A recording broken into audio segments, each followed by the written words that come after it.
The Amazon rainforest is the largest tropical forest in the world. In Brazil, the standing forest is worth at least $317 billion per year. Deforestation destroys enormous wealth in the Brazilian Amazon.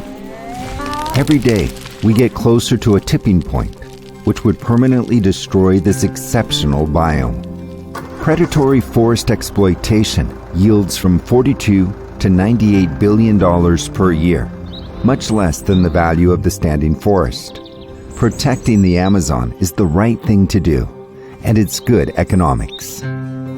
More information at a balancing act for Brazil's Amazonian states. Brazil has already shown the world how to reduce deforestation in the Amazon. But over the past decade, deforestation has accelerated again. In 2022 alone, a forest area larger than 1.5 million football fields was lost. Past achievements show that effective policy, governance, and incentives are essential to protect this natural wealth. More information at a balancing act for Brazil's Amazonian states. The bioeconomy promotes the sustainable use of standing forest products, such as açaí, Brazil nuts, and cupuaçu. This sector is still small, but it's an important source of income for local communities. It contributes to preserving biodiversity and traditional cultures in the Amazon. It plays a key role in the green and inclusive development of the region. More information at a balancing act for Brazil's Amazonian states. Have you ever heard of green finance? It can help protect the forest. In the Brazilian Amazon, most deforestation is illegal. Controlling deforestation is largely the responsibility of the government through forest and land governance. This mission may be impacted by commodity prices or the competitiveness of Brazilian exports. In order to contain the economic forces that contribute to forest destruction, it's important to create incentives to preserve it. These incentives have to be linked to the value of the environmental services provided by the forest, such as climate regulation. Green finance should support the government, the communities, and the private sector to facilitate inclusive and sustainable growth.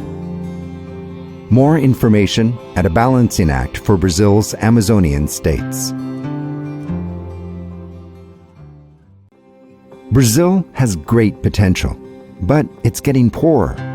Brazil's natural assets have also been decreasing due to accelerated deforestation, especially in the states of the legal Amazon. However, a different future is possible. If the industry and service sectors, which are typically urban, were as competitive as commodity sectors, they could generate jobs and higher income for the entire population. Both for urban areas, which represent the majority in Brazil, and for rural areas.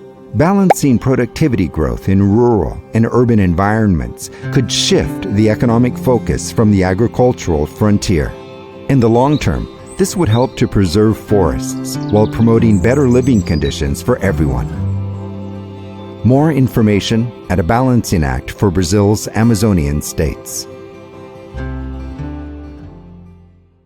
The productivity of urban economic sectors is important when it comes to reducing deforestation in the Amazon.